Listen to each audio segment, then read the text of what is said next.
అందరూ ఎలా ఉన్నారు? తిను మా సిస్టర్ అనమాట. అండ్ చాలా మంది అయితే నన్ను అడుగుతున్నారు టమాటా చట్నీ ఎలా చేయాలి అని చెప్పి. ఒక అమ్మాయి అయితే పర్సనల్గా అయితే ఇన్స్టాగ్రామ్లో కూడా నాకు టెక్స్ట్ చేసింది. నాకైతే టైం కుదరక నేనైతే అప్లోడ్ చేయలేదు. దీని చేత చేద్దాము ఇవాళ టమాటా చట్నీ అని చెప్పి ఫిక్స్ అయ్యాను. చూడండి ఎలా చేస్తున్నారని. ఇదైతే ప్రెగ్నెంట్ లేడీస్ అయితే తినొచ్చు, నాకు మా మదర్ చేసేవారు. సో ఇవాళ అయితే ఆ రెసిపీని అయితే మీరు కూడా చూసి ఇంట్లో అయితే తప్పకుండా ట్రై చేసి ఎలా ఉంది అని కింద కామెంట్ సెక్షన్లో అయితే చెప్పండి. అండ్ దీనికి కావాల్సిన ఇంగ్రీడియంట్స్ ఏంటో మా సిస్టర్ చెప్తుంది.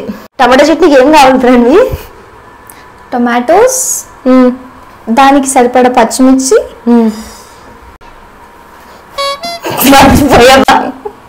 కొత్తిమీర మర్చిపోయింది. కొత్తిమీర, కరివేపాకు అండ్ కొత్తిమీర నచ్చిన వాళ్ళైతే ధనియాలు అయితే చేసుకోవచ్చు. దానికి రీప్లేస్మెంట్ అనమాట ఇది, అంతే. కానీ ధనియాలు కూడా వేస్తుందేమో కదా అమ్మ? అమ్మ రెండు వేస్తుంది, కానీ ఏదో ఒకటి వేస్తే చాలు. ఏదో ఒకటి వేస్తే చాలండి. చాలా మందికి నచ్చదు కదా, సో వాళ్ళు ధనియాలు వేసుకుని చేసుకుంటారు. ధనియాలు కూడా చాలా మందికి నచ్చదు. మా ఆయనకైతే ధనియాలు నచ్చదు, ఓన్లీ కొత్తిమీర వేసుకుంటారు. సో దాన్ని బట్టి మీరు కొత్తిమీర అన్నా వేసుకోవచ్చు, ధనియాలన్నా వేసుకోవచ్చు, లేకపోతే రెండు హాఫ్ హాఫ్ అయితే మీరు తీసుకుని వేసుకోవచ్చు. సో ఫస్ట్ అయితే టమాటోస్ కట్ చేసేసుకుందాము. కట్ చేసేసుకుందాం అంటుంది, దాంతో పాటు మీరు కూడా కట్ చేయండి. నేను మరీ అంత ఎదవలా కనపడుతున్నారా? టమాటోస్ కి ఎన్ని పచ్చిమిర్చి చేస్తున్నావు రణవి? నేనైతే 6 టొమాటోస్ తీసుకున్నాను. 3 members కి 6 టొమాటోస్. అండ్ నేను కొంచెం కారం ఎక్కువ తింటాం కాబట్టి నేను 5 పచ్చిమిర్చి వేస్తున్నాను. మీకు తగినంత కారం సరిపడా మీరు పచ్చిమిర్చి. నువ్వు మరీ వంటల ఛానల్లో వంటలు పచ్చిమిర్చి తగినంత అని చెప్తున్నావు.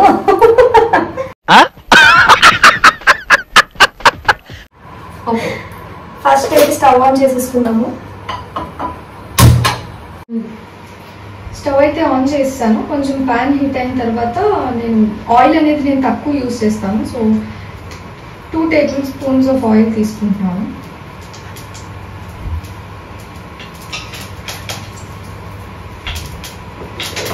ఎప్పుడు టమాటా చట్నీ అయితే మీరు దగ్గరగా ఉండేటట్లయితే హైలో పెట్టుకోవాలండి, లేకపోతే సిమ్లోనే పెట్టుకోవాలి, మాడిపోతాయి అనమాట. సో వన్స్ కొంచెం ఆయిల్ హీట్ అయిన తర్వాత తగినంత కరివేపాకు తీసుకోండి.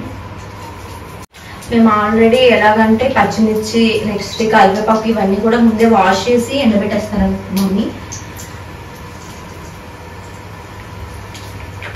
సో పచ్చిమిర్చి అయితే నేను 5 తీసుకున్నాను 6 టొమాటోస్కి.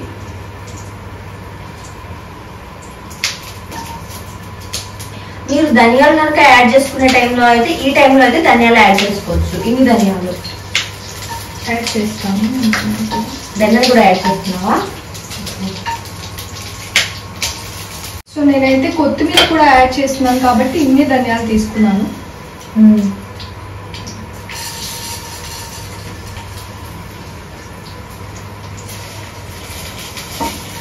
ఇదైతే 2 minutes దాకా ఫ్రై చేసుకోండి. కొంచెం ఫ్రై అయిన తర్వాత కట్ చేసుకున్న టొమాటోస్ ఈ సైజులో కట్ చేసుకోండి, ఫాస్ట్గా ఉడికిపోతుంది.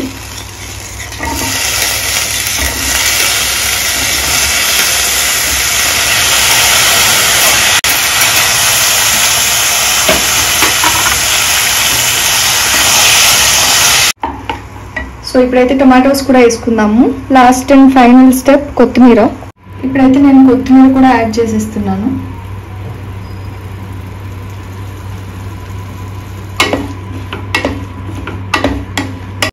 దీన్నైతే ఒక 4 to 5 minutes దాకా మగ్గనివ్వండి. సిమ్లో పెట్టుకుని దీంట్లో మూత పెట్టి వదిలేయండి. అలా పెట్టేసి అయితే వదిలేకూడదండి, మధ్య మధ్యలో అయితే మనం కలుపుతూ ఉండాలి, లేకపోతే కనుక మాడిపోతుంది బాగా. మనకు తెలిసిపోతుంది అనమాట, మంచి స్మెల్ వస్తూ. అండ్ ఏంటంటే దగ్గరకు వచ్చేస్తుంది కదా, వాటర్ అయితే పోతుంది, టమాటోలో అయితే మొత్తం వాటర్ అయితే పోతుంది. అప్పటిదాకా అయితే మనం స్టవ్ మీద ఉంచాలి. మీన్వేళ అయితే మనం ఖాళీగా ఉండకుండా దోశలు అయితే వేసేసుకోవచ్చండి. మా మమ్మీకి మా అక్కకి టమాటో చట్నీలో దోశలు అంటే చాలా ఇష్టం.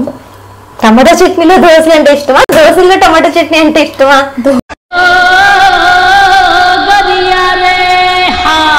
దోశలో టమాటో చట్నీ అంటే ఇష్టం. సారీ.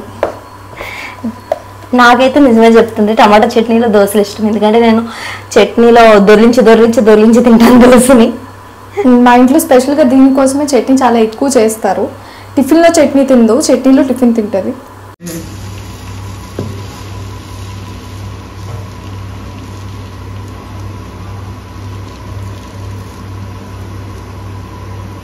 ప్రణవి దోశ షాప్ పెట్టేసుకొచ్చే. ఏమో ఈ పనుల్లో కనిపించలేదు, పైగా ఫిజికల్ గానీ మెంటల్ గానీ స్ట్రెయిన్.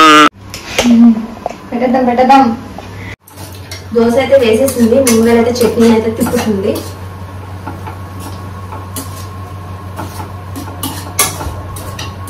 కొంచెం హైలో పెట్టు బ్రో, మాడిపోతుంది. ఎక్కువ హైలో పెట్టుకుంటాం, మనం 2 పనులు చేస్తాం కదా. పక్కనే ఉన్నాం కదా, నన్ను వాడుకో. నువ్వు వేసే యాశాలకి చేసే పళ్ళకైనా సంబంధం ఉందంట.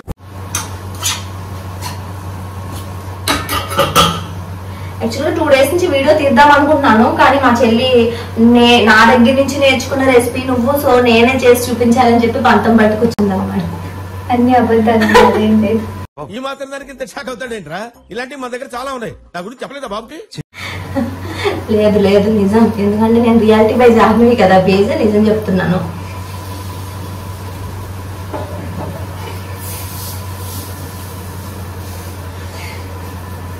దోశ ఎలా ఉండాలంటే పెనం ఇలా, అంటే దోశ ఇలా రివర్స్ చేయాలి.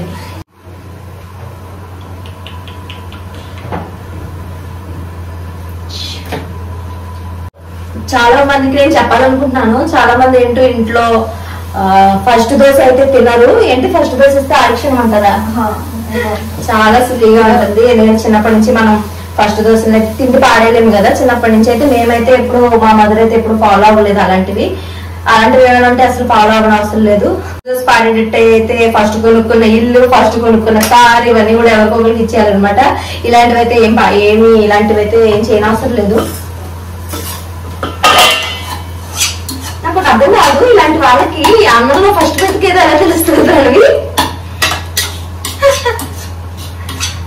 చెప్తుంది. ఫస్ట్ దోశ దేవుడికి పెట్టడం కాదండి, ఫస్ట్ దోశ మీద అంట పెనం మీద ఏదో ఉంటుంది అంటే డస్ట్, అందుకని చెప్పి డస్ట్బిన్ లో పాడేస్తారు, లేకపోతే ఇంటికి వచ్చిన వాళ్ళు ఎవరో ఒకరికి పెట్టేస్తూ ఉంటారు అనమాట.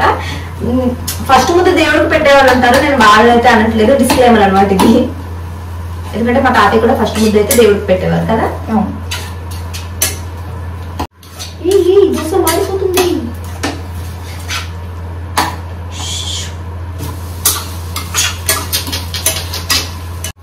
చట్నీలో అయితే ఫుల్ గా అయితే వాటర్ అయితే ఎండిపోయింది. సో ఈ స్టేజ్ లో ఉన్నప్పుడు అయితే మీరు కొంచెం ఫ్యాన్ కింద అయితే పెట్టుకుంటే ఫాస్ట్ గా అయితే ఆరిపోతుంది, లేకపోతే కొంచెం లేట్ గా ఇలా దగ్గర వరకు వచ్చే వరకు ఉంచేయాలి. చిన్నప్పుడైతే చాలా మంది దోశలు వేసుకునే టైంలో సిబ్లింగ్స్ ఏం చేసేవారంటే, ఈవెన్ మేము కూడా అలాగే చేసేవాళ్ళము. 2 plates పట్టుకుని వచ్చి అమ్మ పక్కన వచ్చి నించునే వాళ్ళం అన్నమాట. ఇటువంటి ఇద్దరు కొట్టుకునే వాళ్ళం, ఫస్ట్ దోశ నాకు అని చెప్పి. మళ్ళీ సెకండ్ దోశ రెడీ అయ్యేటప్పటికి ఫాస్ట్ గా తినేసి ఈ దోశ నాదని చెప్పి పరిగెత్తుకుని వెళ్ళేవాళ్ళం. అమ్మకు పాపం ఒక్కొక్కసారి తెలిసి అనేది ఈ దోశ ఇదే అని చెప్పి నాకే ఇచ్చేసేది, అది ప్రణవి దోశ అయ్యేది. దీనికన్నా తీపట్లు అంటారు కదా, గోధుమ పిండి అట్లండి, అది పంచదార వేసి చేసుకుంటారు, కొంతమంది బెల్లం వేసుకుని చేసుకుంటారు, కొంతమంది అయితే ఉప్పు కారం ఇవన్నీ వేసి చేసుకుంటారు కదా, పచ్చిమిర్చి అవి వేస్తారు. ఆ తీపట్లకి అయితే ఇంకా కొంచెం లేట్ గా అవుతుంది, దోశ చాలా ఫాస్ట్ గా అవుతుంది, తీపట్లు అయితే ఇంకా లేట్ గా అవుతుంది. దానికైతే ఇంకా మినీ యుద్ధం అనే చెప్పుకోవాలి. మళ్ళీ ఇవాళ ఈ చట్నీ అడిగిన వాళ్ళకైతే చాలా చాలా థ్యాంక్స్ చెప్తున్నాను. మళ్ళీ ఇవాళ అన్ని మెమరీస్ అయితే మనం రీకలెక్ట్ చేసుకుంటున్నాము. మీరు అబ్జర్వ్ చేస్తే నేను దోశలో అయితే ఆయిల్ వేయను, నాకు అసలు ఆయిల్ నచ్చదు ఎక్కువ తినడం. మరి అమ్మకి ఎక్కువ తెలుగు, సో మమ్మీని కూడా ఎక్కువ తినొద్దని చెప్తాను, సైలెంట్ గా కామప్ చేసేద్దామని మమ్మీ దోశలో కూడా నేను ఇంగ్లీష్లేదు. అమ్మ వినేసింది పక్క నుంచి.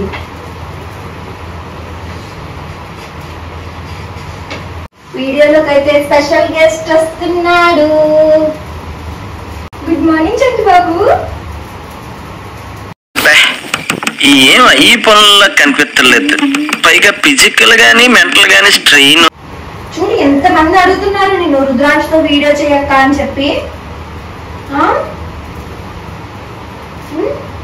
ఇద్దరం ఒక వీడియో చేద్దామా జున్ను? ఎప్పుడు పిల్లలకి స్టవ్ అయితే చాలా దూరంగా ఉంచండి, ఇంత డిస్టెన్స్ అయితే మెయింటైన్ చేయాలి. కుక్ చేసే వాళ్ళు అయితే అసలు ఎత్తుకోకండి, ఎప్పుడు ఎలా దురుగ్గా ఉంటారో తెలియదు అనమాట. నేను కూడా ఇక్కడ మధ్యలో ఒక మనిషి నుంచి స్పేస్ లో అయితే పిల్లల్ని అయితే ఎత్తుకుంటుంటాను. జార్లో అయితే మొత్తం చట్నీని అయితే వేసేసుకోండి, కొంచెం సాల్ట్ని అయితే యాడ్ చేసేయండి. ఫైనలీ చట్నీ అయితే రెడీ అయిపోయిందండి. వావ్, ఈ చట్నీ టేస్ట్ అయితే ఆల్రెడీ నాకు ముందు తెలుసు కాబట్టి నోరు ఊరిపోతుంది. మీరు కూడా మంచిగా ట్రై చేయండి. ఇదైతే ఎలాంటి హార్మ్ఫుల్ అయితే ఉండదు, మంచిగా మీరు తినచ్చు ప్రెగ్నెంట్ లేడీస్. అండ్ మా చెల్లి అయితే నాకు ప్లేట్ ఇచ్చేస్తుంది. ఇదండి ఇవాళ వీడియో. అండ్ నా వీడియోస్ కనుక మీకు నచ్చినట్టయితే please do like, share and subscribe. And పక్కనే ఉన్న బెల్ ఐకాన్ క్లిక్ చేసేయండి. నెక్స్ట్ టైం నుంచి నా నోటిఫికేషన్స్ అనేది మీ మొబైల్కి వచ్చేస్తుంది. బాయ్.